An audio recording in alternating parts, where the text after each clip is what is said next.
All right, welcome everyone to the Yogic Studies podcast. This is episode 25. Today I am joined by Dr. Edwin Bryant. Edwin Bryant received his Ph.D. in Indic languages and cultures from Columbia University.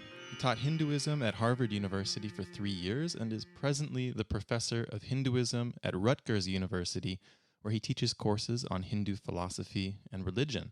He's received numerous awards and fellowships. He's published 8 books and authored numerous articles on the earliest origins of Vedic culture, yoga philosophy, and the Kṛṣṇa tradition.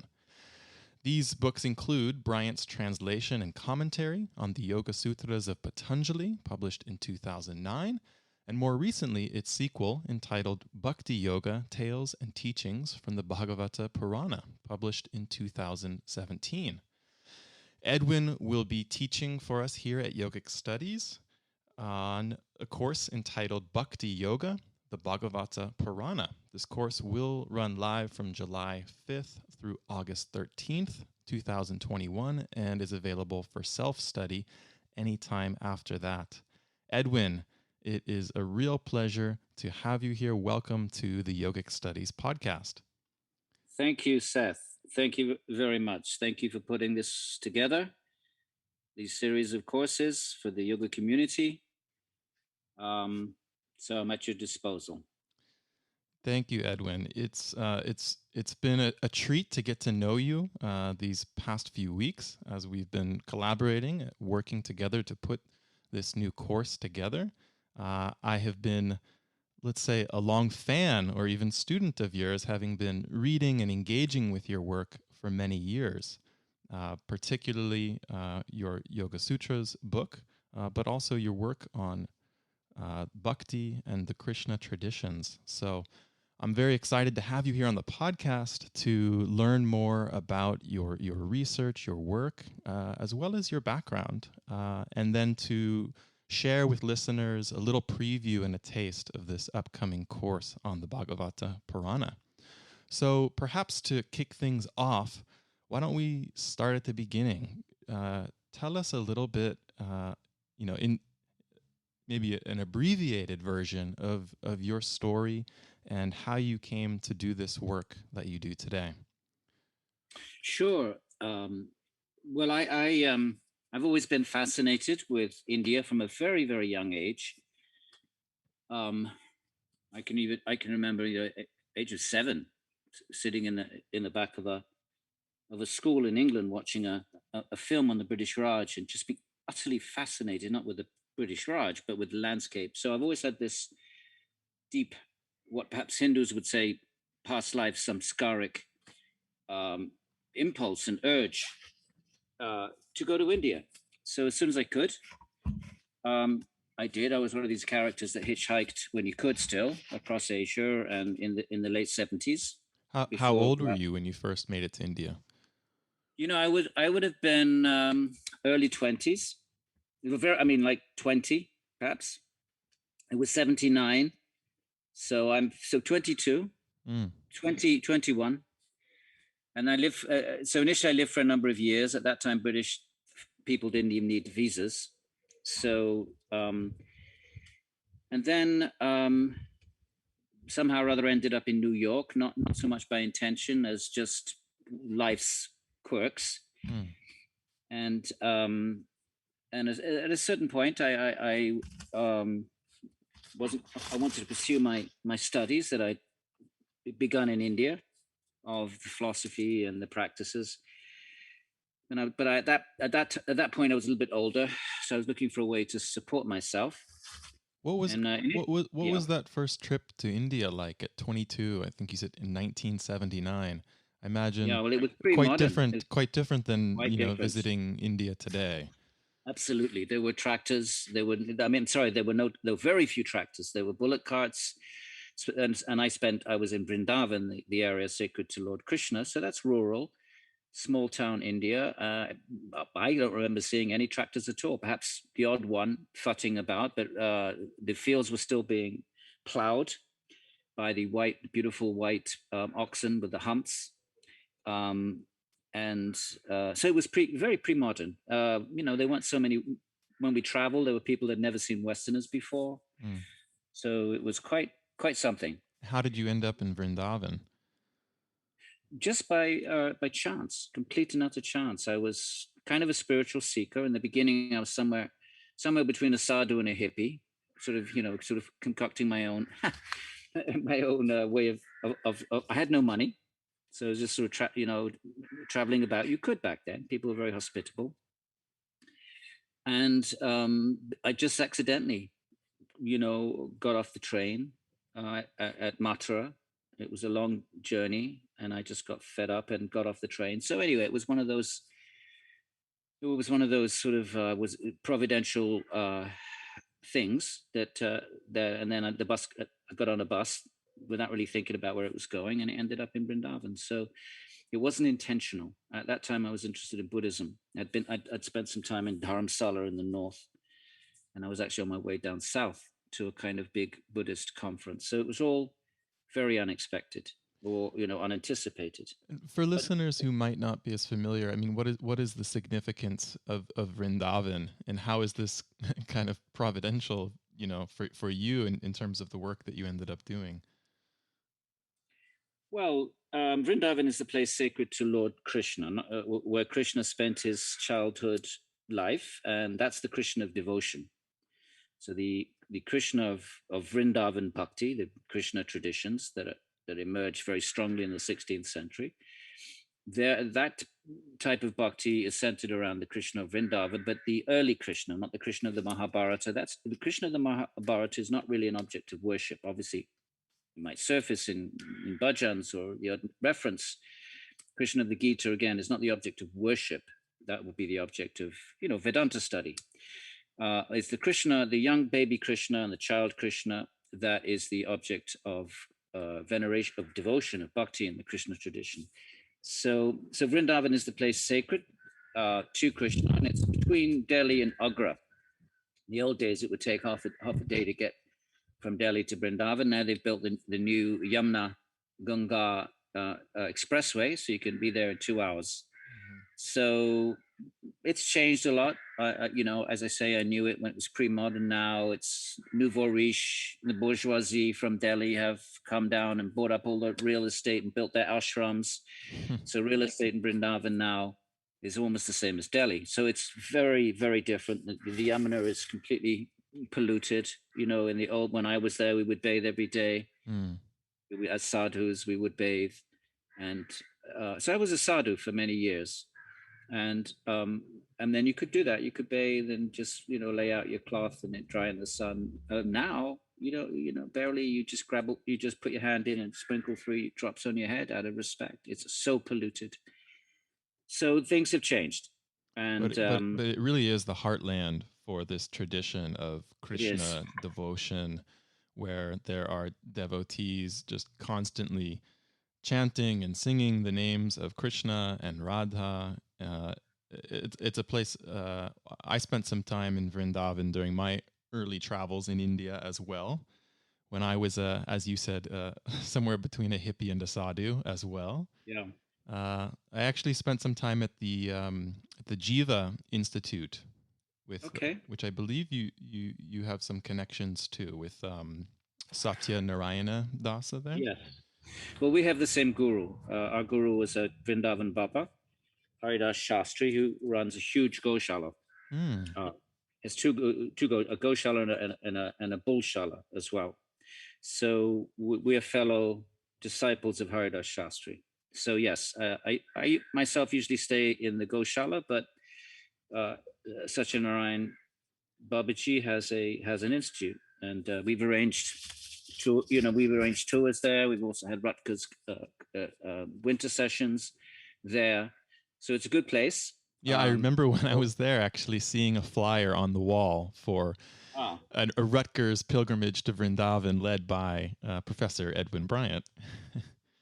Yeah, although I never led one, I just kind of oversaw it. Oh, I see. Yeah. I didn't realize you shared a guru, your guru bhais. Yes. So, now, I mean, if you don't mind me asking, I know it's personal, but did you meet your guru on that first trip back in The late No, 70s? not at all. No. No, that I didn't, and I met him many years later. So not on the first trip. Okay. Yeah. But for early years, you were drawn to this tradition. Well, I wasn't particularly drawn to the Kṛṣṇa tradition. As I said, I was actually studying Buddhism and Dharamsala, but I wasn't. I knew I wasn't a Buddhist. It didn't. I didn't connect with Buddhism, but I didn't really have much of a plan, and I hadn't really educated myself very well before I went for India. I just sort of hit the road and hitchhiked. That was back in the 70s. It was the post late hippie period. So it was we'd been hitchhiking all over Europe and all over the place. So it wasn't just an extension, a more dramatic extension of that.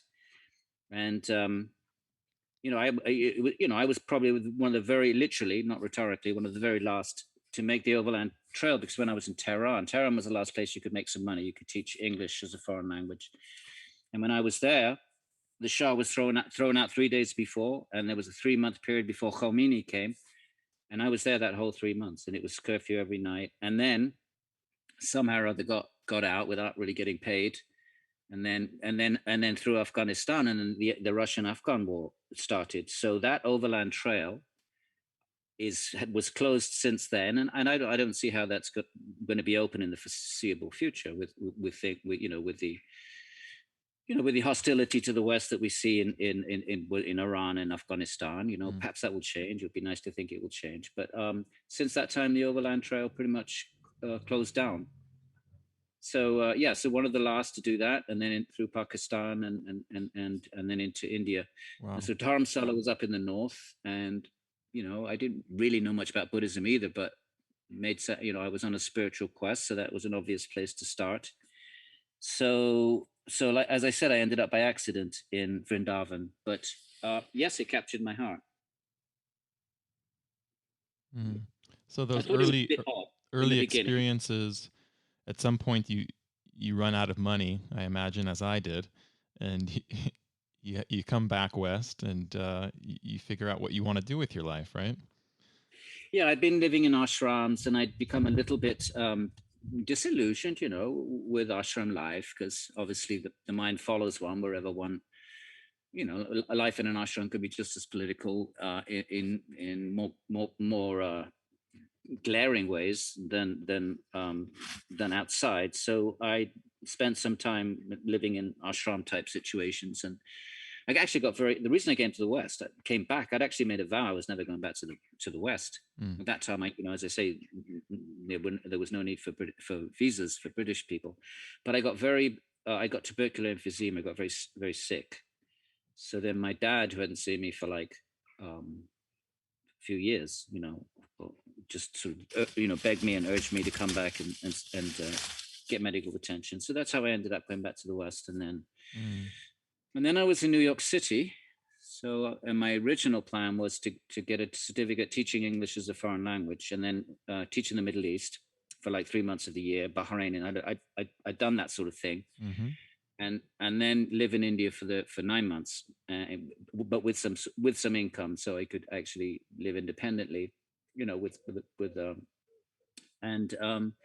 then I was just happened to be in New York City, so I thought, okay, well, to get the good teaching jobs, you had to have a BA. I didn't even have a BA. I hadn't finished university. I just sort of hit the road after school, and I did 1 year, and then so I thought, well, let me get it in Sanskrit. I'd studied Hindi and Sanskrit in India. So I thought, let me get a degree in Sanskrit and then get the teaching English certificate.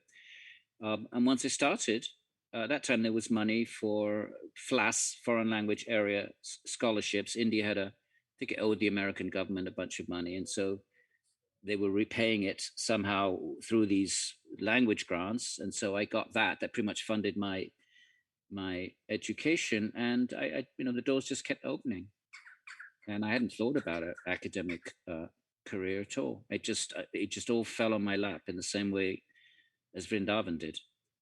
So obviously, bhaktas might like to think that Ishwar makes arrangements, and Ishwar brings one to wherever one is destined to go, such as Vrindavan in my case. But other than that, all the doors open, and I kept walking through them. There was no reason not to. So you were studying at Columbia University? Yeah. And did you continue to return to India then to study Sanskrit as you went on with your studies through grad school? Well, not so much when I was a student, because I didn't have any money. I was just, I had the scholarships paid for my education and a little bit over, but not enough to sort of afford tickets to India. So there was a little bit of a hiatus when, I went a couple of times. I went I went for a year. I got a fellowship to go for a year, and another, and some, summer. I got several summer. Yeah, I did. I guess I did. I kept. I got these FLAS fellowships in the summer, just to keep studying Hindi in Varanasi. But then there was a bit of a gap. But then after that, once I was established in academia, I would go every year. And then, if I had a sabbatical, I would go for a semester or like that. So now, because of COVID, I haven't been this summer and last summer, but otherwise I've been going every year for many years now. So your early work, which I believe, tell me if I'm wrong, stemmed from your dissertation research at Columbia, was on the Indo-Aryan debates, migration, invasion, the whole Indus Valley civilization, discourse. That's an ambitious, big topic to take on as a PhD student. Ambitious and slightly foolhardy, because how did your interests in that come about, or tell me a little bit about the nature of that project. Well, my exposure to Hinduism had been through with traditional pundits and in ashram, type settings at Vrindavan. So, so I had I had more of a traditional sense of history. So when I came to academia and encountered the way that Western Indologists had reconstructed early Indian history, I was intrigued. It was different. So I thought, well, let me explore this and see how solid the foundations of some of these of the way that history was reconstructed by Western Indologists, see how solid the foundations were. So little did I realize, of course, the project like that involved Indo-European linguistics, as you say, Indus Valley, the archaeology of the Indus Valley, not just the Indus Valley, the Central Asia. And I had no real advisors. There was no one in Columbia who was an expert in Indo-European or archaeology. So I really winged it. Mm-hmm. But somehow or other, I just by intense, just reading everything, and you know how it is, and then following up every reference in the bibliography, I put it together. And then I got this position at Harvard for 3 years. It was just a lectureship. Right. I don't know how that happened. That also fell in my lap. But there was Michael Witzel there, who was a sort of arch anti. A lot of the Indian scholars, and I, spent a year in India going around and interviewing the Indian historians. They all rejected the idea of an Aryan, what we now call migration, not so much invasion anymore. And Witzel so I was fairly pro that point of view. The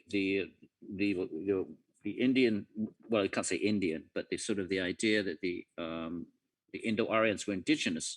So my initial dissertation was I was taking a defensive stance on that point of view.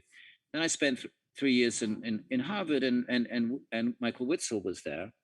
And he, of course, is adamantly, all his scholarship essentially is tracing the incursion of the Indo-Aryan dialects into India and across India. So I sat with him every night. He was very kind. And we went over my dissertation with a toothpick, if that's the right metaphor, and I'm very grateful to him, because it became a much more balanced, from the dissertation to the book, became much more balanced and essentially just presenting the different points of view. But your question is, how did I get him? Why was I interested in the first place? Because I came out of a traditional way of thinking after, as a very young person in India. And then living all that time with pundits, naturally you walk away with those kinds of samskaras. And then you encounter academia, which is very different, as you know, a way of configuring history and so forth, and the development of academia of religion, right? So in academia, it's more historical and contextual and developmental, which is different from the traditional way of thinking, where it isn't chronological. There's not chronological thinking so much. So anyway, that's how it all came to be. Seth, very long-winded response to your question. Yeah, lots of thoughts, but I think in many ways, as I read, a lot of your work has been working to find this balance, this tension between the kind of Western Indological methodologies and approach and the more traditional Indian parampara approaches, whether we're looking at this question of Indo-Aryan migration or yoga or bhakti. So how did your interest in yoga develop?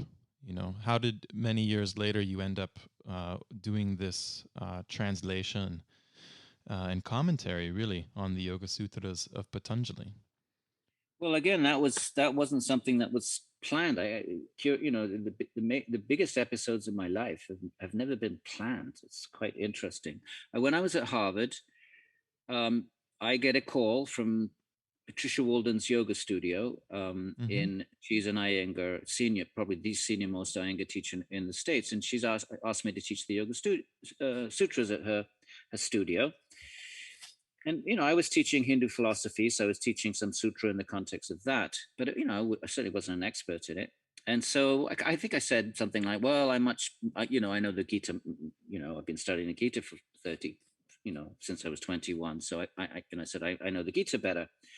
But anyway, I can't remember if I started teaching, maybe I started teaching the sutras, but I realized through her, and then she would do these big workshops all over the States, and sometimes Kṛṣṇa Das would chant, and she invited me, after I'd been teaching at her studio, she invited me to go with her to some of these big events, which were for teachers, for other Iyengar teachers less senior than her.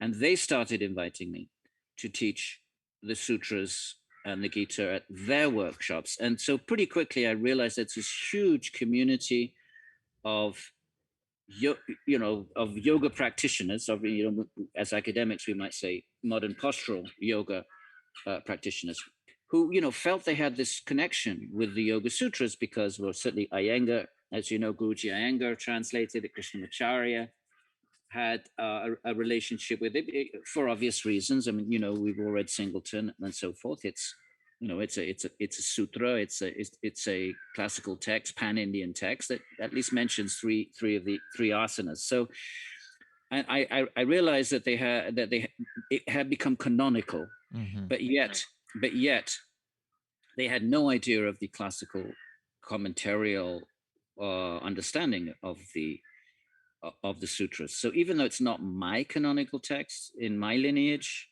it's not even barely. It's just sort of, it's just one of the classical sutras, but it's not studied. I just became inspired to write a commentary and bring the voices of the main Vyas and Vachaspati, the main commentators, into the sort of yoga world. And that was the reason I did it, and that was the inspiration. It was great because I learned so much about the nature of the mind, the nature of samskaras. I mean, I feel I benefited myself profoundly from that intense study. It took several years, 2 or 3 years, and that was a contribution, or so I like to think, a little contribution to the world of modern yoga.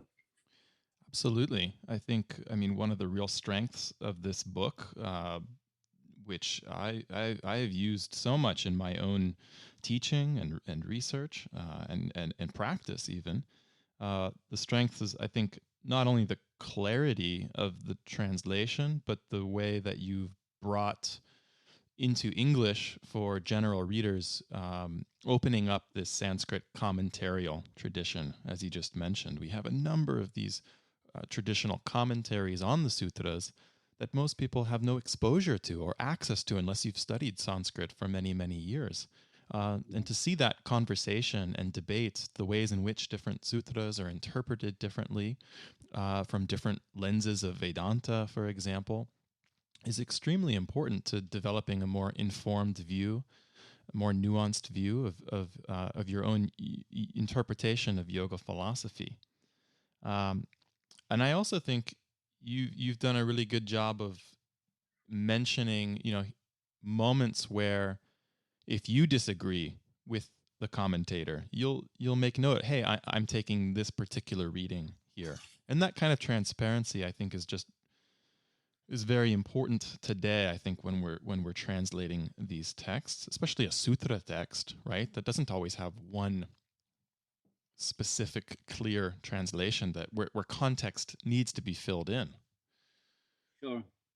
Although although nothing compared to Vedanta Sutra, the problems with that, I mean, that is massively dependent on very, very differing commentarial traditions, as you know well, Seth.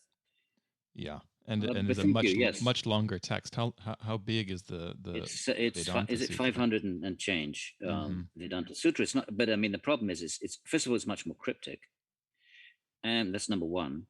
The sutras themselves are more cryptic than the Yoga Sutras, and number two, we know the massive. I mean, how much more difference can you get between a Shankara and a Ramanuja, right? A Shankara who says the world doesn't ultimately exist, the individuality ultimately doesn't exist, and Sarvamidam Kalu Brahman. All that is really ultimately true is Brahman. Between that and a Ramanuja, where not only but the world is real, the souls are eternally individualized, and Brahman is a personal being. I mean, I mean, it really is like that's a completely like two completely different poles on the spectrum.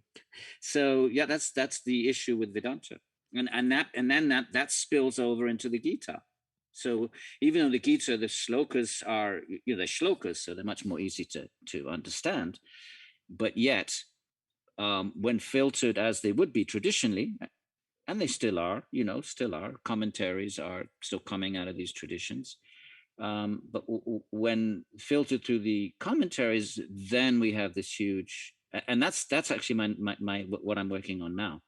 Well, before we get to that, because I do want to ask you about that. Just staying with Patanjali and the sutras for a minute. But speaking of Vedanta, I mean, I think one of the problems, that I became acutely aware of in the modern yoga world when the Yoga Sutras are taught, say in a yoga teacher training context, or just even as those teachings filter in to the language and the kind of idioms of modern yoga, Patanjali is so often read or kind of rendered through a non-dualist Advaita Vedanta lens. It is. And if you read B.K.S. Iyengar's translation, just for example, you talked about this relationship with Patricia Walden in the Iyengar world where this kind of all started.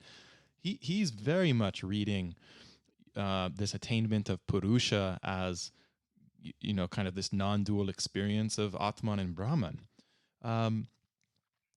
How do we untangle kind of that philosophical problem? Was that an issue when you were teaching at these Iyengar studios? Is it something that you noticed as well? I just found them completely uninformed, and I don't mean that in a negative way. They were eager, but Guruji Iyengar didn't transmit. I'm interested that you think that you say that he takes an Advaita position, because I can't say I've read him very thoroughly, but I've read Trion Yoga and I've read the Light on Yoga. Clearly he's guiding the students towards an experience of Purusha, of consciousness, but I'm not sure that I've read him as an Advaitin, in the sense that the world isn't real and so forth. Fair enough. Maybe more Ramanuja. Yeah, well, Ramanuja, of course. but he hasn't. Yes, but he hasn't really transmitted, the Vishishtadvait, this, which is very theistic and so forth. But my understanding, if you want to talk about Guruji, and I met him once, and I asked him directly, is that in the beginning when he was in London, he was told specifically not to speak about religion, and that, so that he was, I think that was the 50s. So I feel he catered things very much for his students, and he didn't bring Vedanta into it at all, or very little. Or if he did, he recouched it in language that his students could relate to. And I met him one time, and when he came in his last tour, and Patricia Walden invited me up, and I'd always asked her to ask these 3 questions, Guruji Iyengar, and she, she never did, because she always felt, I guess, a little, she was a student and she had that kind of guru bhav. But I said to him, Guruji, you in the old pictures, you wear the sacred clay of Ramanuja. Do you still identify with that tradition and with that philosophy? He said yes, instantly, yes. And I said, well, in that tradition, Guruji, Ishvara is Narayana. Is that Ishvara for you? And he goes, yes. And he said it with emotion. I can feel this emotion just saying Narayana like that. And then I said to him, well, Guruji, I do a lot of workshops in your community. Do you want me to teach the Ramanuja, especially with the Gita? When I do that anyway, because I think Ramanuja is closest anyway to the text. Do you want me to teach the Ramanuja Siddhanta? And he said, yes, but you should teach Shankara and everything. And it's, which was a very nice answer. But he was a Sri Vaishnava, and he remained that way to the end. And I know from just anecdotal stories, when he was in his private chambers, he would be doing pujas to Narayana and to very much. And in fact, I know a Kṛṣṇa Bhakta who went with him to Orissa and Jagannath Puri, and he was a total Vaishnava in his own space. But your question is, so I think it's just a matter of information, Seth, and I feel like what we need is a Gita just to do exactly. We don't, what was done for the Yoga Sutras. Or Yoga Sutras was bringing the traditional commentaries, and we don't have much difference of opinion. I mean, there's quibbles between Vachas, with Vijnana Bhikshu. Okay, everybody says he brings in a bit of Vedanta. I don't find that maybe he does, but it doesn't violate the basic metaphysics of Purusha Prakriti. But what I think we need is a commentary on the Gita, presenting each verse from the Advaita point of view, and then from the not Dvaita, but for want of a better term, the more dualist schools, so that people can see what liberties are being taken, B, they can make up their own informed decision as what is closer to the text, what is closer to the word for word meanings of the text. So that's something I think so it's a matter of information, and that's what we do. That's what you're doing with this program, with this you put together, this yoga studies. This is what you're doing. We're informed consumers now. It's not the 60s and the 70s where people have been doing various kinds of yogas for half a century and reading and getting better informed. And from your side, you've put together these workshops and brought specialists in to dialogue and transmit these various lineages and teachings to the yoga world. And there's commentaries to be written, appropriate, just like all previous commentators, appropriate for our day and age. In the case of the Gita, I don't think we need any more sectarian commentaries, but what would be useful, it seems to me, is a commentary, from both sides of the fence. And of course, there are nuances on both sides of the fence, but in terms of the dualist, non-dualist. So that's something that I think needs to be done. Yeah, that's going to be a much larger book project than the sutras. If you're going to be bringing out Shankara, Ramanuja, Madhva, maybe the Kṛṣṇa Bhakti tradition. Yes. So how is that going to be a multi-volume set? Probably.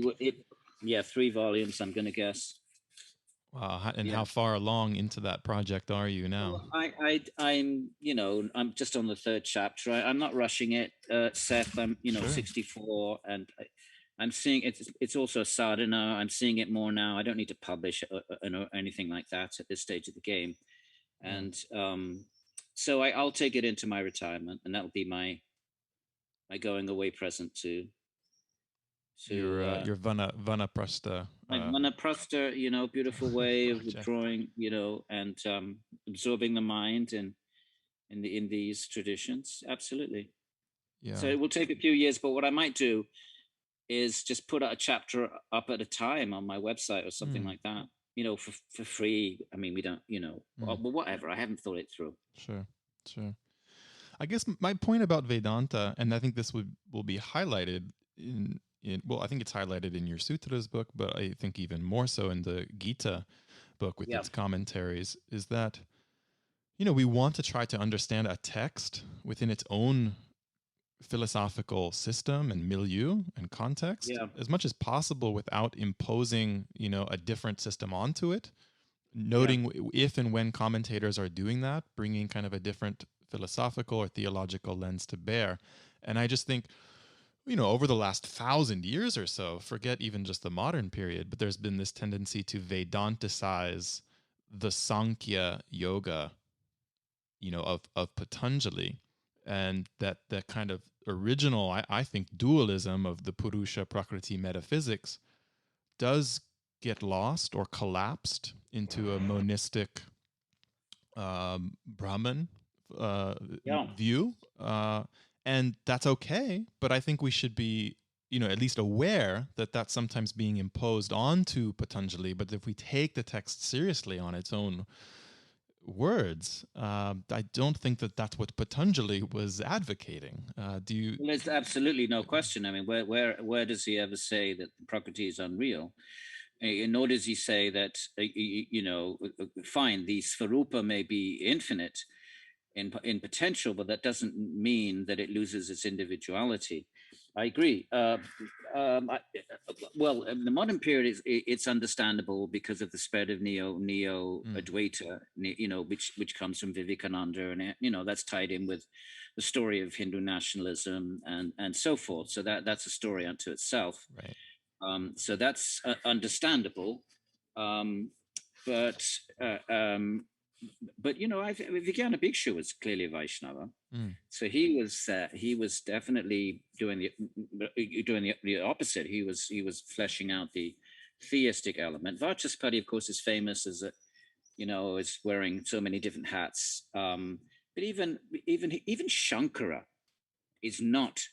If it's the same Shankara, and this, of course, is one of those unanswerable questions, but he's not the Shankara the Advaitin. And Paul Hacker even goes so far as to say maybe this was Shankara before he became an Advaitin, because he's dualistic in his commentary. Do you mean the Patanjali Yoga Shastra, the Vivarana? This commentary? Yeah. It's not. There's nothing Advaita in that at all. It's very dualistic. So either he's being a really honest exegete, or it's not the Shankara, or it's not the Shankara, or if you want to go with Hacker, it was the early Shankara. But the tradition has always been dualistic. It's only been the modern period. I don't think Vachaspati was necessarily Advaiticizing the text that I can recall. But I mean, nowhere does he say the world is unreal or anything like that. But it's Neo Vedanta. I think it starts probably with Vivekananda and his Raja Yoga, and his appropriation of the Yoga Sutra, obviously for his purposes and for his day and age, and also because monism is more palatable to Western mysticism than Vishnu with 4 arms as a supreme Godhead, as Yahweh, as as Jehovah sitting on the golden throne. It takes a bit of a leap for anyone that's coming out of an Abrahamic tradition of any sort. So clearly, monism could sort of relegate all of that to a lower level of Vyavaharika. So it was more conducive to to nationalism, to communication. Even now at Rutgers, I sat in on a seminar on mysticism, and it's like they know nothing. about the bhakti mystical experience and visions of Ishvara. It's all monistic, right? Just a year and a half ago.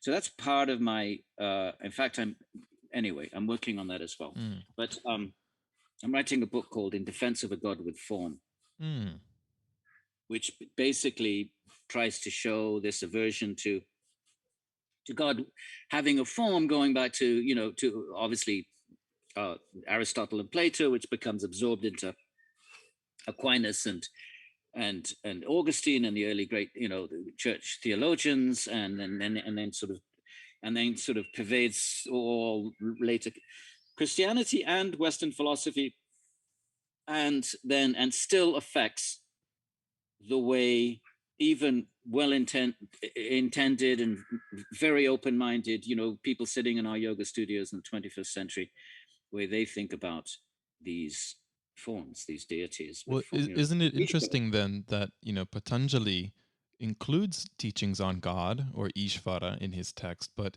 explicitly does not include God with form or saguna. Ishvara is far less personal, right, than the Kṛṣṇa of the Bhagavata Purāṇa, let's say, as we're going to get to here shortly. Yes, yeah. I think sutras do teach some bhakti. I think there's some bhakti in there, but it's certainly a very different flavor, a more intellectual bhakti even, or maybe formless meditative bhakti, we should say. Well, that's an interesting thing that we can speculate about, but we have to remember what is Patanjali's project, right? It's Chitta Vritti Nirodha. He's not going to talk about bhakti or Ayurveda or astronomy or anything else. So he brings in Ishvara to the extent that Ishvara is relevant to that project. And how is Ishvara relevant to that project? Well, tasyavachaka pranavaha tajapa. That the tadartha bhavanam. So he comes in the form om, and you can nirodha the mind on that sound om in japa. But then he says tadartha bhavanam, keeping its meaning in mind. Now that starts to sound like a mild sort of devotional hint. And then elsewhere he said, Ishvara pranidhana samadhi siddhi, Ishvara can come out, whatever that means. So that's all that's relevant. So his project isn't Atta Bhakti Anushasanam, which is the first sutra of the Bhakti Sutras. So we don't know what Patanjali's orientations were. We do know that Ishvara at that time, and so much nonsense has been written, if I may say so, trying to say that Ishvara is some kind of a paradigmatic yogi, and by people who should know better. We can't extract the term Ishvara and isolated it, Patanjali, extract it from the larger context of what Ishvara means in the Gita and the Mahabharata, the Isha in the Upanishads and all of the Puranas, the larger context. Ishvara meant, Shiva, Krishna at that time in the 3rd century, or whenever we want to place the text. It meant Krishna and Shiva and Vishnu. So we don't know what his orientations were. We do, So anyway, I've written about that, But I think it's important to we can't say that he's kept his eye on the ball. It's only 1,200 words, tiny little text.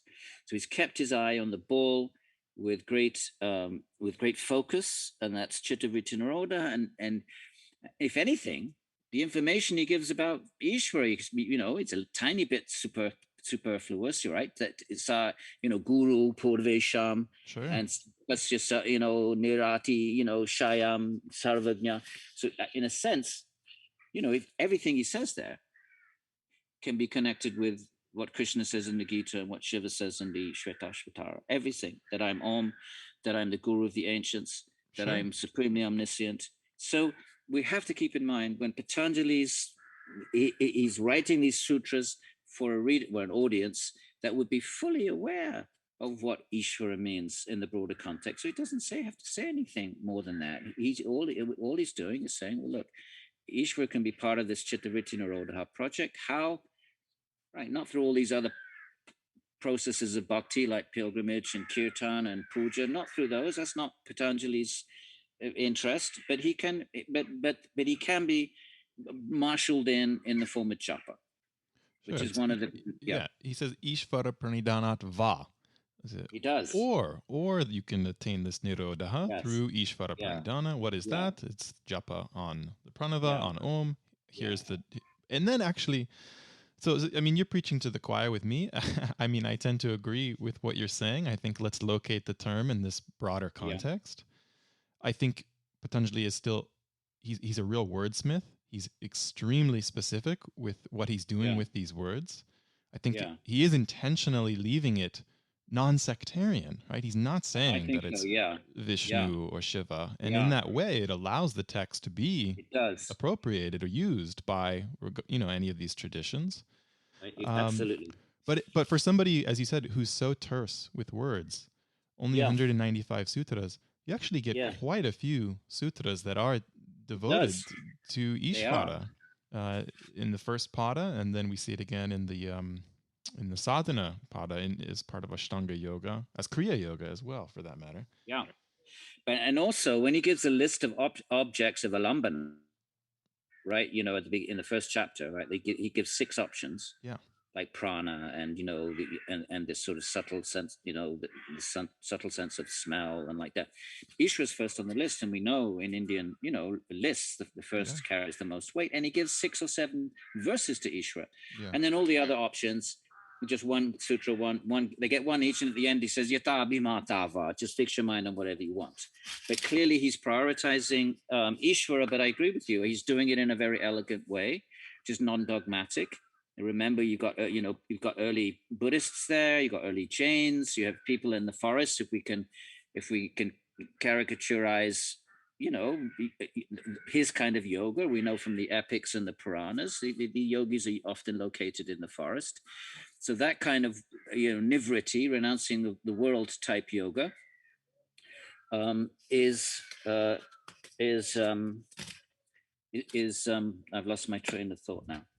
Where did I start off with that? Well, this kind of what I want to. At the age of 64, you're allowed to do that. What I want to get us to is you're talking about this book that you're writing, God with Form, and I think that gets us into Kṛṣṇa and the Bhakti and Bhagavata tradition, because it's still, while we can acknowledge that there is a place for Ishvara in the Patanjali yoga tradition, it's not given the primacy and the flavor and the sophistication that the later Bhakti traditions will do.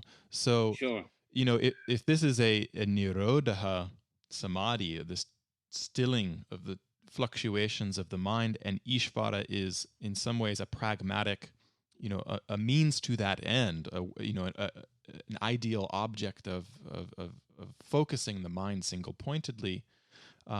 Among other options, the goal, as you've stated, many places in this book and elsewhere, the goal for Patanjali is not some union or experience of Kṛṣṇa. But Seth, it does leave the intriguing question of what's the relationship. Of course, he doesn't answer this, but between the sarupa avastitaha, successful, the siddha, and the Ishvara, who is eternal, and he's a guru, he's a personal being, right? He's a guru, purvesham, right? So that means he's a teacher. So there must be some kind of personality involved with a being that he's a Purusha Vishesha, right? So it's not a Dvaita Vedanta. He's a Purusha Vishesha. Obviously, the Gita will say Param Purusha and so forth.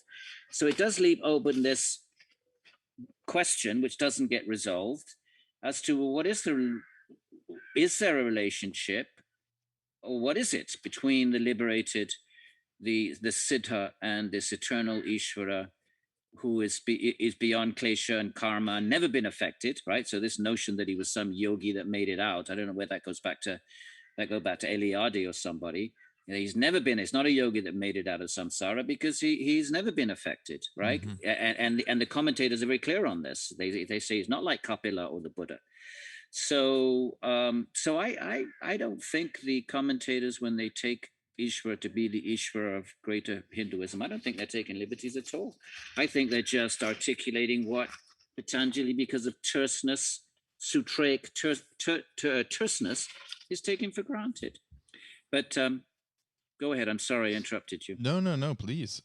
This is the good stuff. So I mean, I agree. Patanjali doesn't say. I think it's quite clear that, that Kaivalya, which is his preferred term for the ultimate soteriological goal or state, this independence, this aloneness of the seer, of the Purusha, resting in its Svarupa, this Svarupa Pratishta, which we begin and end the text with.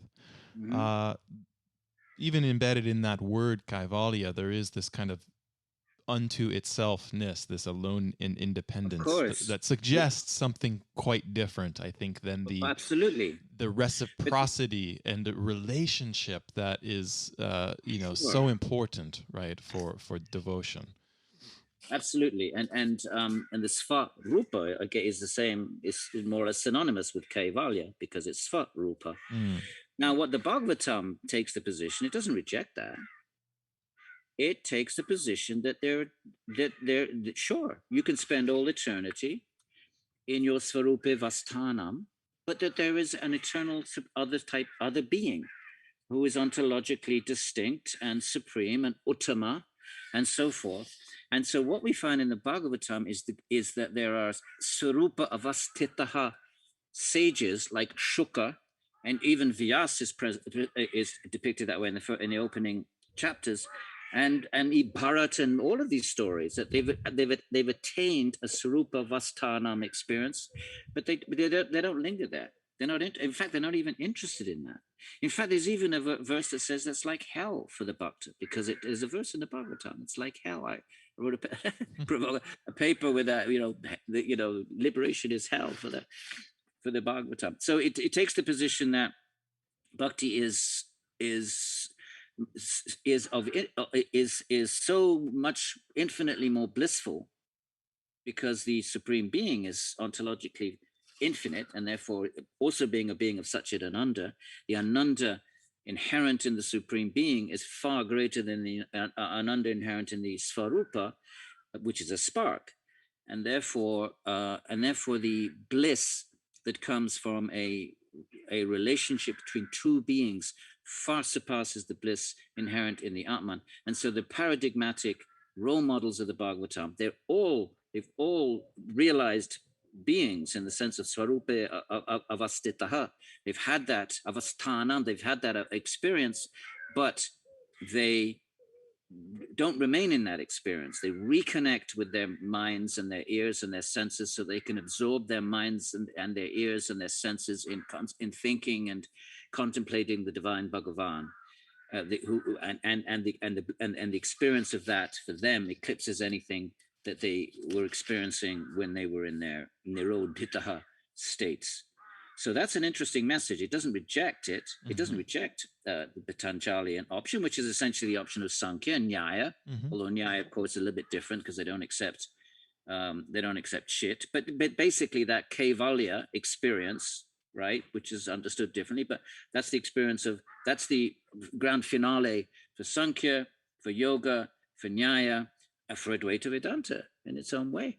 That the Bhagavatam doesn't reject, but simply is not interested in it, and its role models are not interested in it. But they're all they're not interested because they've taken some other path. No, they've attained that state and have kept going on a larger journey to a being beyond their own Svarupa. They're interested in the Rupa of Bhagavan. So this upcoming course that you're going to be teaching is all about just this, the Bhakti Yoga, the tales and teachings, locating the yoga within this great text, the Bhagavata Purāṇa. So, most listeners certainly have studied to some degree the Yoga Sutra of Patanjali, probably the Gita. What is the Bhagavata Purāṇa? How do we locate its yoga in relationship to the yogas of the sutras of the Gita? Well, just for your listeners, the workshop has constant, because my assumption is that most people taking this workshop have been schooled in the Yoga Sutras and have, some awareness of the Gita. So there's constant references. In fact, we even bring up some texts, some primary sources, some verses from the sutras and the Gita to read together. So the Gita, the Bhagavatam is assuming that the classical yoga pervades it. It pervades its pages, and yamas and niyam, all the language is the same, all of that, samadhi, and completely, and of course the Gita too.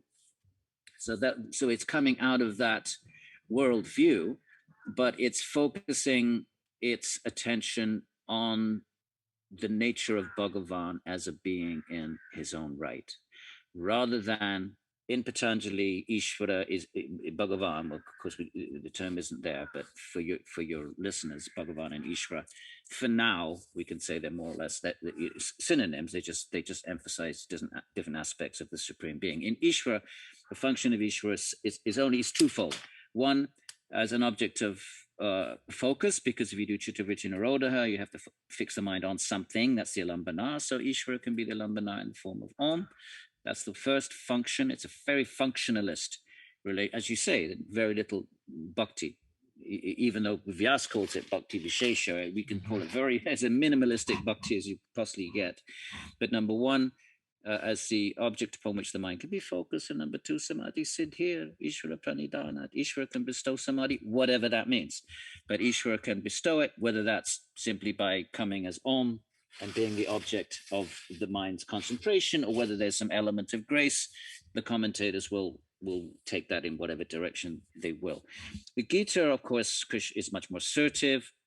And Krishna says, "I'm Ishvara, Ishvara Sarva Bhutanam." So he claims that role, and Bhakti is clearly in a number of verses say it's the highest yoga. End of chapter 6 and beginning of chapter 12 and various places, but you don't get much sense of Kṛṣṇa himself. He's the teacher. He gives this horrific vision to Arjuna, a specific battlefield appropriate kind of a Virat Rupa, which is obviously not his. It's not his supreme form, or his. It's just a sort of battlefield appropriate one. So you see that, and that terrifies Arjuna.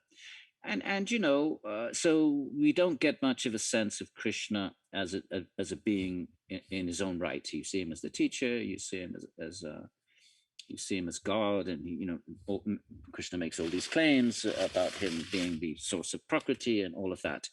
But so the Bhagavatam then sees itself as picking up where the Gita leaves off. The Gita picks up where the Yoga Sutras leaves off, because Kṛṣṇa says that there were two kinds of yoga, and one got lost.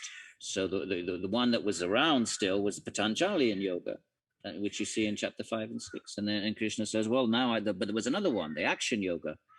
So in that sense, the Gita is picking up not so much where the Yoga Sutra left off, but it's adding a whole dimension onto the Yoga Sutras. There's two types of yoga, not 3 or 4. As Vivekananda talks about 4 yogas. So the Gita itself says there's 2 yogas. There's the Sankhya and what it calls yoga. So in that sense, the Gita is then taking Patanjali and yoga, but then adding this whole other component of action in the world yoga, which can take the form of karma yoga or bhakti yoga. And at the very end of the Gita, the grand finale is sarva dharman parityagya, give up all dharma and just surrender to me. That doesn't get developed. The Bhagavatam picks up right there. What does that look like? And what does it look like to surrender completely and utterly? The Gita barely gives us any practices of bhakti. It just says fix your mind on me. I mean, there's one verse that mentions kirtan, and then we have the patram pushpam palam toyam, offer me a fruit. They have a few bits, very, very, minor statements. But Bhagavatam, the entire thing is about the processes of bhakti in the first 9 books. The actual with great stories of the paradigmatic bhaktas who exemplify those processes, and then in the 10th is like the jewel, the gem in it's in a quarter of the whole text. Then we get a full disclosure of Bhagavan in his Svarupa, and especially in the Braj Leela, where he's not doing his dharma samstapanartaya of the Gita. I come to establish paritranaya sadhunam. It's not doing none of that. The formal duties of avatar, of re-establishing dharma, none of that. He comes just to exchange love with his bhaktas. So that's what the Bhagavatam offers us, a window into what might a loving relationship with Bhagavan for all eternity in the realm of Vaikuntha and Goloka, what might that look like? And there's beautiful stories where Kṛṣṇa is simply interacting with his mother and the cowherd boys and beloved gopis, no preaching dharma, none of that. That's, well, a little bit with the gopis, but they send him packing and they say, we don't want your dharma, get lost. But that's I think the unique place of the Bhagavatam in Indian literary tradition. Each, as you know, each text has its niche, and it's imparting a certain worldview, a certain possibility, and that's the I think the defining feature, and that's what's made the Bhagavatam probably the most most influential text in Hinduism. I know that sounds like a grandiose statement. You could probably quantify that just looking at art and drama and themes in dance and in kirtan and architecture, certainly over the last 1,000 years. Yeah. Now, in Indology, as you know, there's been a tendency to downplay some of this, not only in the Bhagavatam, but in other Puranas, for various reasons. Puranas being very difficult to date, not knowing if it's composed in redacted in various layers, but also looking at it, as narrative literature, as storytelling, as mythology, and not taking as seriously the didactic teaching sections, the philosophy, the theology of these texts. I think something that you've done in your career, you pushed back against this is to really take these Puranas seriously as works of philosophy. Can you talk about that a little bit? Well, yeah, I take it a step further, if you don't mind. Absolutely, the Bhagavatam especially, it's it's completely different from all the other Puranas. It's written by a Kavi. It's exquisite in terms of its alankara, especially the 10th book. In terms of the use of alankara, which is literary ornamentation and very field of knowledge unto itself, very different from many other Purana right there. And number two, its Vedantic Sankhya sophistication is particular, but so that gets neglected, as you say. But what I think is at the root of this, Seth, is an aversion to, or an inability, or a unconscious inability or refusal to accept the possibility that these forms are real. And therefore, I mean, the Bhagavata or the Puranas are full of claims that devote, the bhaktas as perceiving they have darshana of Shiva or their beloved Shiva, or, in the case of the Bhagavatam, Vishnu or Kṛṣṇa. But nowhere does it ever say anything is metaphoric or symbolic or and so forth. So it's kind of an intellectual colonialization. That the claims the texts are making are, rather than in the missionary period, they would just be, these are ridiculous and just fairy stories and irrational. I mean, you can't say that anymore because that's obviously not politically correct day and age. But you can say something like, oh, well, these are really metaphors and beautiful literary, and it sounds like you're praising it, but what you're really doing is not taking what the text is saying at all. It's not accepting. It's rejecting what the texts are actually claiming about themselves. And what they claim about themselves is that Ishvara manifests in the world in infinite, wonderful, wondrous forms, according to to delight his bhaktas and according to the desire of the bhaktas, and that they're real, and that they're even modern guru figures have claimed to have had visions. So that's what I intend to do with this book called In Defense of a Godward Form. This is going to be my last intellectual project, as opposed to sort of translation work, which is also intellectual, but different kind of intellectuality. This is going to be philosophy, theology, post-colonial. I mean, it's bringing in, it's going to be a really theoretical tome with 10 chapters, tracing the aversion to and resistance to the possibility of God having form, which he does, by the way, in the Old Testament, but then showing how Christians, reacted against that around the 2nd century and started appropriating Greek philosophy. I mean, tracing that whole journey, and then looking at at not just a political correct, okay, we have to accept these, claims, but actually showing we're going to, the grand finale of the book, if it all goes well, is showing the philosophical, not theological, philosophical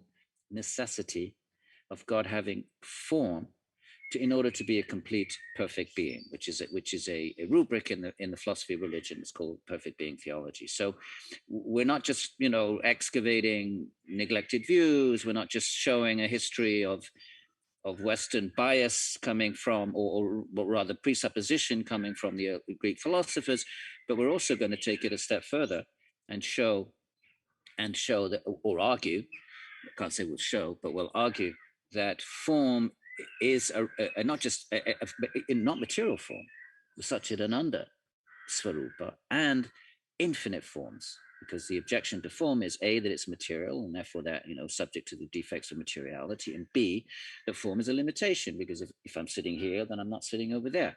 So, but showing how these forms are A, not material, and B, they have to be infinite in order and C, that if God has all qualities, right? So Christian theologians talk about omniscience and omnipotence and omnibenevolence. It has to be omni-beautiful. And taking that to its, and especially the Bhagavatam, it's full of why all these descriptions of Krishna's lotus eyes and his lotus face and on, and it repeats it because partly to aid internal meditation, right? Because you have to sort of fix the form in your mind so you can contemplate it internally, but also to stress the idea that God must be beautiful. And the same with Shiva, of course. We're talking about the Bhagavatam here, but we could apply the same logic to the Shiva Purana. So that's my parting gift to the academic world, Seth.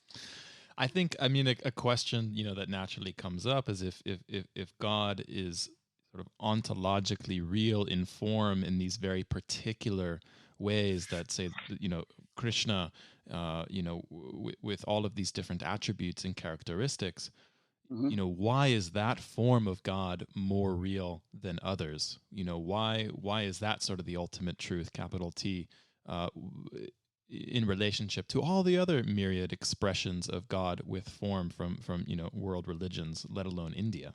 No, none is not better at all. Who says that? God, the whole Hindu position is that Ishvara, certainly Bhagavatam, manifests, to his bhaktas in whatever way is appropriate, whatever way they request. Look at the Gita. Arjuna asks Krishna. Krishna doesn't show him the form. Arjuna says, I want to see that form of yours. So Krishna shows it to him. And then Arjuna says, oh, it's too much. Go back to your other form. So he goes back to Vishnu. And then he says, oh, can you go back to your two-arm form? So he goes to his two-arm form. So right there in the Gita, we have an example of that. And so it's not that one form is in any way superior or better or preeminent. And I don't think Hindus would have any problem with the visions of the Old Testament. Of course they wouldn't. Look at all the Farrar stuff in Hinduism. So certainly it's actually Christian theologians in the 2nd, 3rd century, the early church fathers, that began to resist literal interpretations of biblical visions and started to introduce sort of symbolic ways of thinking about them. That comes from probably the need of the theologians at that time in a very sophisticated Greek philosophical world, where Christians were taken as simpletons, right, and sort of not very sophisticated. So it probably came from the theologians' dharma, which is to defend a tradition and give it intellectual dignity. So that's when Greek philosophy starts getting incorporated, and these forms in the Old Testament start to be interpreted symbolically and metaphorically. Nowhere in the Old Testament does it say one is that one should apply that method. So so all forms. Why not? And who knows the infinity of forms. So that would mean that whatever we have in the Puranas are a fraction of the possible. Who would have known the Virat Rupa in the Gita if Arjuna hadn't? You don't find that in the Puranas. So that the very fact that we even see that horrific form is because Arjuna happened to request it. So how does all of this relate to yoga within the Bhagavata? So I want to ask you, what is bhakti and what is bhakti yoga?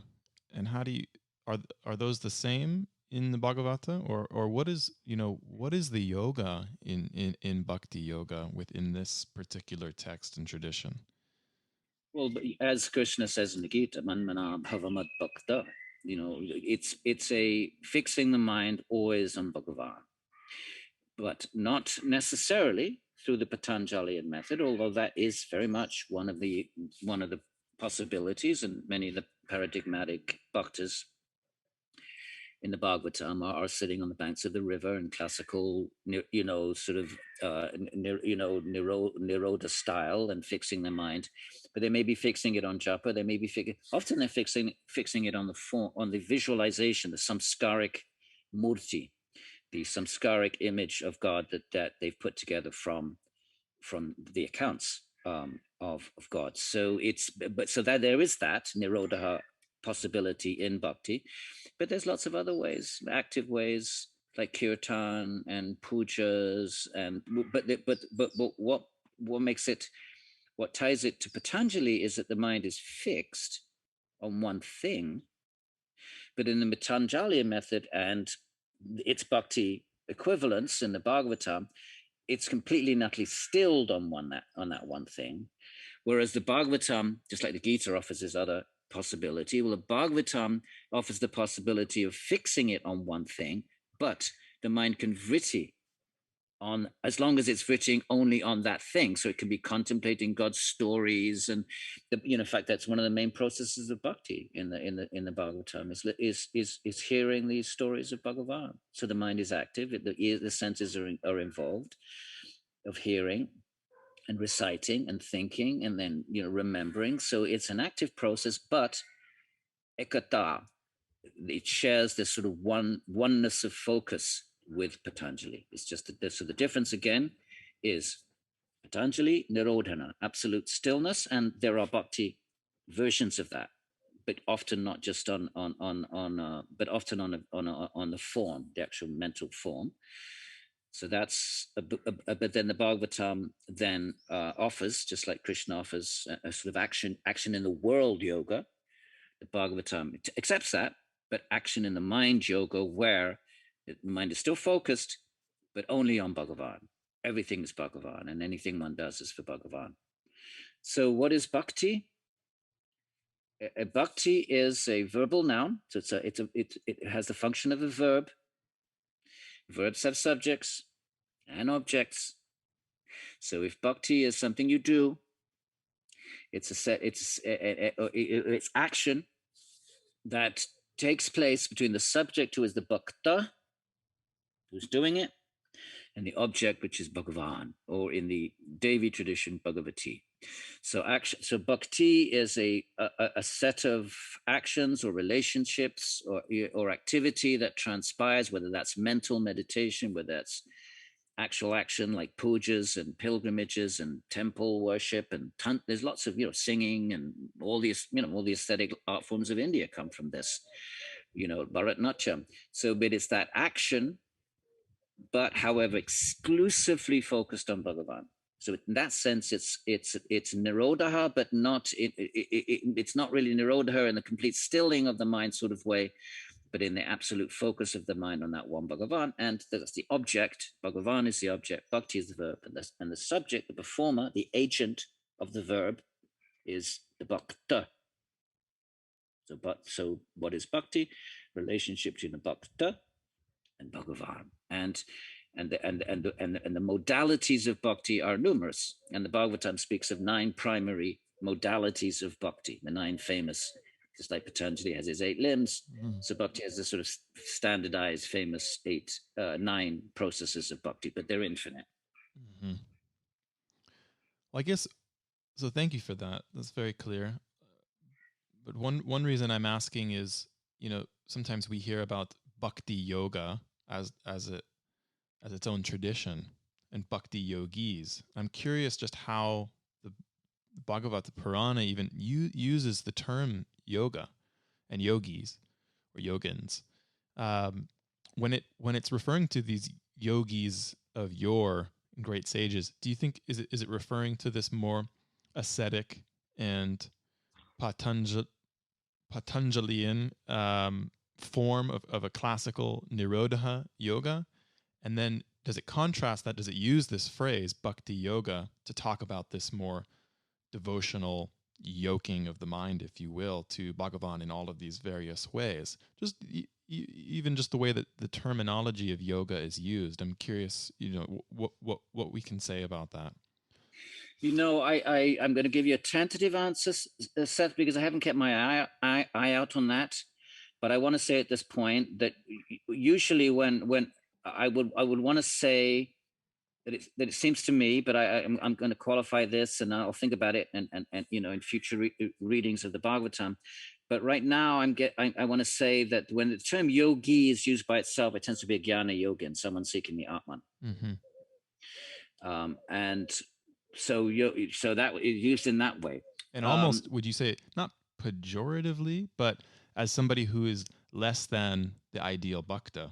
Yeah, less than in the sense that person is pursuing a lower truth, or rather an intermediary truth. That that person is it's very much respected. It's very much honored, as it would be in any jnana text. But the Bhagavatam wants to say that there is a higher truth beyond the Atman, and that's Bhagavan. And so therefore, without being dismissive, there's no, in one or two places, it does say, it's hell.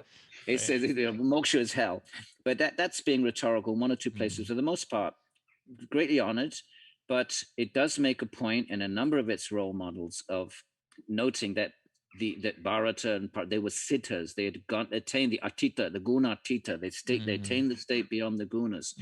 They had, with Shamika, they had attained the fourth state, right? The turiya of the. It uses all the vocabulary, very sophisticated, very well. The Upanishads, everything is pervading the Bhagavatam. Those sages who had attained that state, kind of are actually keep going.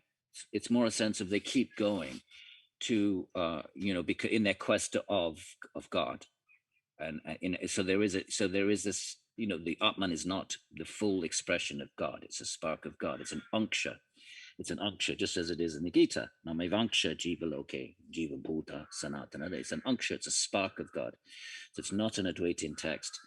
It's more, Ramanuja, Madhva, 16th century. Of course, they take it, in the 16th century traditions take it way to another direction. But the basic metaphysics of the dualism between the Godhead and of the Atman as being only a spark, that's very much the Bhagavatam. So so what do they call, so the yogi, I want to say right now, that term yogi and tends to be, as I want to say right now, the sort of forest Patanjali type Chittavritti Nirodha character, although in the Bhagavatam, a lot of those Patanjalian characters are fixing the mind, on Nirodhaing the mind on Vishnu. So this is an interesting question. I'm going to keep my eye out now. When the yogi is, because I'm going to read the whole text next semester actually in a course at Rutgers. So when the term yogi is used, you never have any stories of just a yogi doing Atman. It's always somehow the story is connected with Bhagavan. You don't just sort of have some character, some yogi just as Svarupa Vastanam and that's it. That's not the mission of the Bhagavatam. So even those Patanjali yogis are bhaktas. They're bhakta yogins, but they're using Bhagavan as their alambana, as their object of devotion. Yes, but it doesn't say that they're interested in Svarupa experience necessarily, or that's not stressed so much. And one more thing, Seth, I'm sorry I keep interrupting. I think the term Bhagavata is used more than the term Bhakta. Right. It's not, it's Bhagavata with a small b. So Bhagavata Purāṇa is, Bhagavata can be Bhagavan, Bhagavata, the Purana of Bhagavan, but it can also refer to the Bhakta. So the term for the Bhakta in the Bhagavatam is the Bhagavata, is the Bhagavata. The follower. The follower of Bhagavan is the Bhagavata. Now I'm thinking about it, I can say that fairly confidently.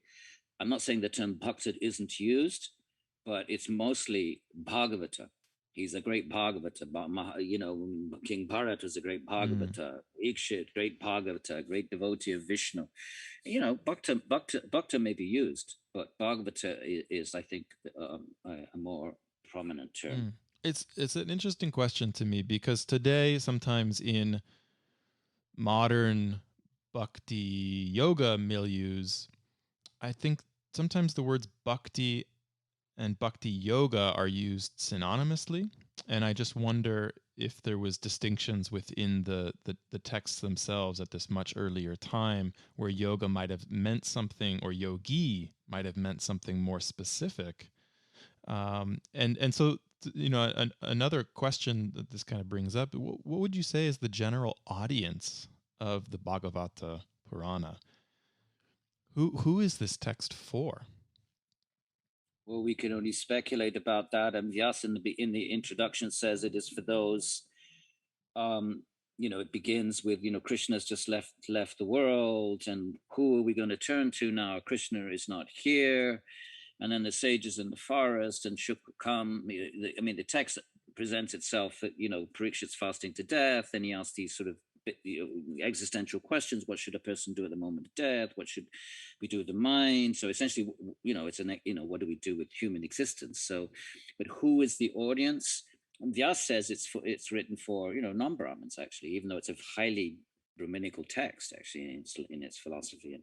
But he says it's just as he does in the Mahabharata, that it's for the other castes and the women and so forth. So that's what it presents itself. But clearly it's a very erudite text set. So it's practically speaking, however it presents itself. There's even a verse that the Bhagavatam is the pariksha of the learned. It's the test, the test of the learned, because of its literary sophistication and its philosophical sophistication. But going there back is to there is a rich Sanskrit commentarial tradition on this text, right? Well, it dwarfs. It has well over 84 commentaries, and the next Purana has only 2, and that's the Vishnu Purana. And most Puranas have no commentary. So when I say that the Bhagavatam has been perhaps the most, I would say, with the Ramayana, most influential text in Hinduism in the sense of affecting drama and poetry and so forth. That's one of the reasons. Look at the 84, probably many more by now. Probably over 90. And that's just in Sanskrit. Forget about Bengali and Aryan and all the languages. That would be hundreds. Whereas other Puranas have, the Vishnu has 2. So, and that's one reason we can say it's been influential. And the other is, someone could probably do a Ph.D. dissertation, just go to the Brooklyn Museum and look through their art collection and see how much it's Kṛṣṇa Lila. I actually did that because I was looking for a photo for the front cover, for a painting of the front cover. It's all Kṛṣṇa Lila. Of course, that's Northwest and so forth. But going back to your question, is there a difference between bhakti and bhakti yoga? I nothing's coming to mind. I don't, obviously there's different kinds of bhakti. But again, I have to be careful of not bringing in, 16th century theology here. But the 16th century theologians would say there's, jnana mishrita bhakti, karma mishrita bhakti. There's bhakti with desire for stuff, right? So you pray to Ishvara for material things. They would call that karma mishrita. And then they spoke about jnana mishrita, which is Patanjali, right? You approach God, but not for a relationship with God, but because God can give you samadhi. They call that jnana, mixed with jnana. The first one is mixed with karma, and they compare that with pure bhakti, which is just about loving God. And then they also talk, and the theologians also talk about, tamasic bhakti, which is harmful, but it's still bhakti, where you're, in the sense that it's a relationship between a bhakta and a Bhagavan. So there's tamasic bhakti where you might want to destroy your enemy or something. And there's rajasic bhakti, which is desire-laden, and sattvic bhakti. So they do talk about these different modalities of bhakti.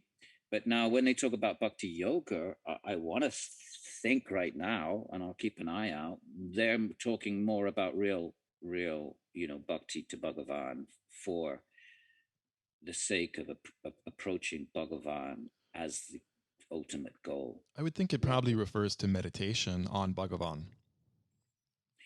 Meditation. Concentrative practice on a particular form of.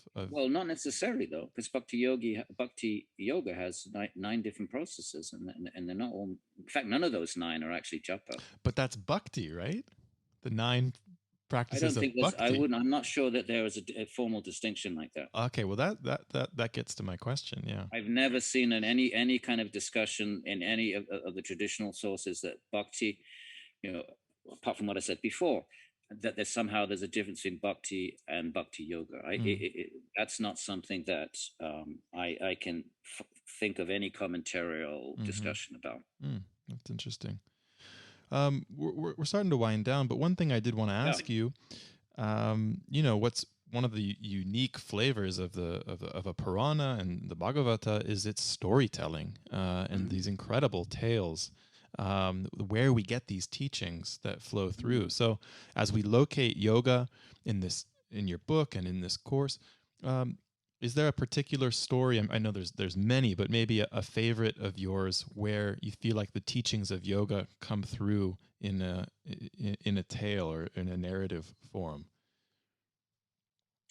Well, they all do, Seth, and the workshop will obviously. I've selected the stories that I feel are the most powerful in terms of imparting yogic wisdom, and the leelas that I feel capture the best sense of Bhagavan as the just lovable and adorable form of God that one can dedicate one's whole life to, and just exclusively. So the stories that your students will encounter in the workshop will be my favorites, certainly, but not so much my favorites, but my favorites because I think they impart the most powerful messages. I've also chosen tales that are not too weird from the point of view of, like, for example, the incarnation of Varaha, the boar, battling with the earth on his tusks. I mean, I want to try to keep it a little bit sort of within a kind of post-enlightenment, frame of possibility. And also I've focused on the yogic stories that connect with the Yoga Sutras because, that's really the canonical text for Western yoga. So I've kept the stories linked with yoga philosophy and the yoga kind of prototypes and the Gita. Well, what's just one example of the latter? You don't have to tell the whole story, but just to whet our appetite a little bit, give us a window into this world. What's Sure. kind of one of the tales that kind of talks about that kind of yoga? Yeah, and I realize we're winding down, but could I just also just pick up on what you said? Yeah. For your listeners, that Hindus across the centuries have not studied the Yoga Sutras. That was a preserve for a scholastic elite few. In fact, it was possibly, some scholars have argued, more or less moribund by the 15th century after Vijnana Bhiksu. So therefore, Hindus, have imbibed their yoga philosophy not from the Yoga Sutras, not from the Sutra tradition, which is Brahminical and elite and Sanskritic, but from these stories. So we can start with how did the Bhagavata even get delivered? It's Parikshit, cursed to die in 7 days due to an offense, but offense. He had a Rajasic moment. He's a great bhakta and a great king and a Rajarishi, but he had a Rajasic moment, and it's cursed to die in 7 days, and he embraces it.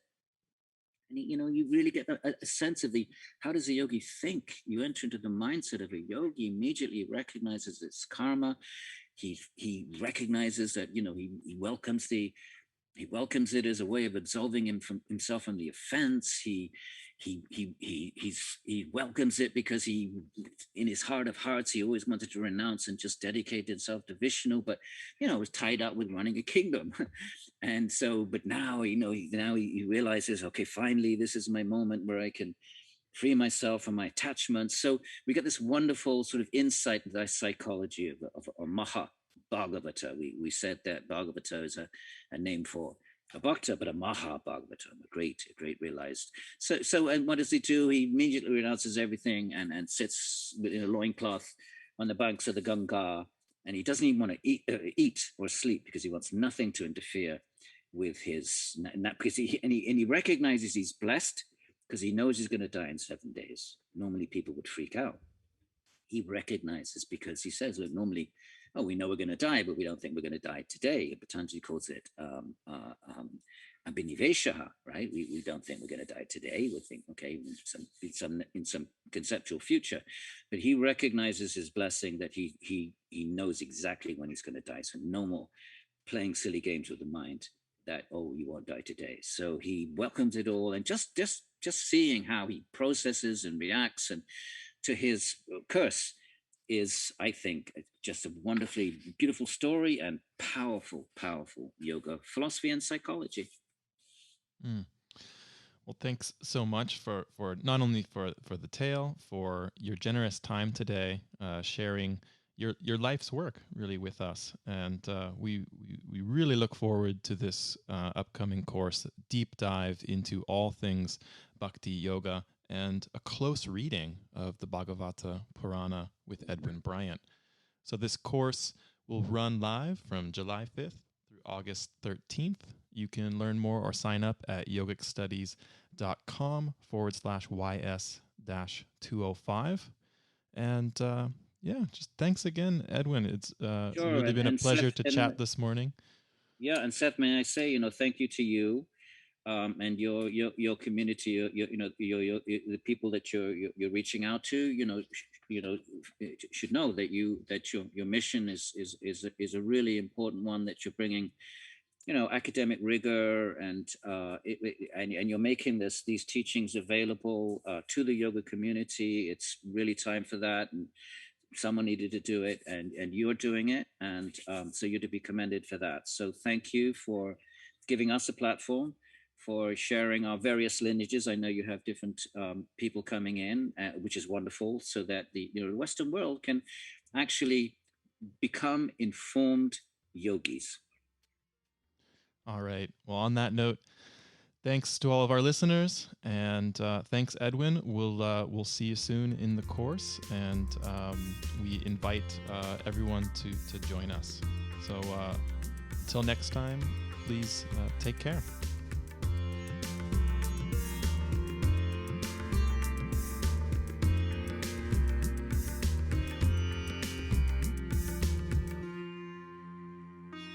Thanks for listening to the Yogic Studies podcast. If you've enjoyed this episode, please consider leaving us a review on iTunes or sharing this episode with someone else. Thanks so much, everyone. Until next time, please take care.